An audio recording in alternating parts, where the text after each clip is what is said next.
அஸ்ஸலாமு அலைக்கும் வரஹ்மத்துல்லாஹி வபரகாத்துஹ். அன்பிற்கினிய சகோதர சகோதரிகளே, ரமலான் மாதம் வந்துவிட்டால் நாம் ஜக்காத்துகளை கணக்கு பண்ணி கொடுப்பது வழக்கம். அந்த அடிப்படையில் நம்முடைய ஜக்காத்துகளை சரியான முறையில் கணக்கிட்டு உங்களுடைய உறவுகளுக்கு முக்கியத்துவம் கொடுத்து கொடுங்கள். அடுத்ததாக உங்களுக்கு பள்ளி நிர்வாகங்கள் கொடுத்து ஏழைகளுக்கு போய் சேர வேண்டும் என்று நீங்கள் ஆசைப்பட்டால் நம்முடைய நிர்வாகத்திட்ட கொடுத்து பயன்பெறுமாறு அன்போடு கேட்டுக்கொள்கிறோம். அடுத்து சதக்கத்துல் ஃபித்ர். இந்த சதக்கத்துல் ஃபித்ரை பொறுத்த வரைக்கும் நபி ஸல்லல்லாஹு அலைஹி வஸல்லம் அவர்கள் ஒவ்வொரு மூமினுக்கும் கடமையாக்கினார்கள். அது ஆண், பெண், சிறுவர்கள், பெரியவர்கள், வயோதிகர்கள் எல்லோருக்குமே நோன்பு பெருநாள் கடமையாக ஆக்கியிருக்கிறார்கள்.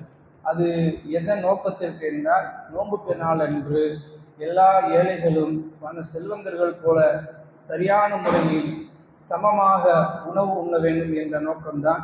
அந்த நோக்கத்திற்காக கொடுக்கப்பட்ட அந்த தொகைகளை அது ரசூலுல்லாஹ்வுடைய காலத்தில் பொருளாக உணவாகவே நேரடியாக வழங்கப்பட்டுச்சு. நமக்கு அது சாத்தியமில்லை அல்லது அதில் பலகீனம் இருக்கின்ற காரணத்தினால் நாம் பணமாக வசூல் பண்ணி அதை சரியான முறையில் பொருளாக வாங்கி ஏழைகளுக்கு கொண்டு போய் சேர்த்து கொண்டிருப்பதை ஒவ்வொரு வருடமும் நீங்கள் இந்த பாக்கியத்தை அறிந்திருக்கிறீர்கள்.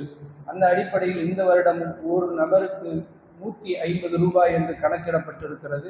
இன்ஷா அல்லாஹ் அதற்குரிய அந்த தொகையை சீக்கிரமே செலுத்துவீர்களானால் நாம் பொருளாக வாங்கி சரியான முறையில் சரியான ஏழைகளுக்கு கொண்டு போய் சேர்ப்போம். அதற்கு உங்களுடைய உதவியும் உங்களுடைய நன்மையும் சீக்கிரம் வருமாறு கேட்டுக்கொள்கிறோம். அஸ்ஸலாமு அலைக்கும்.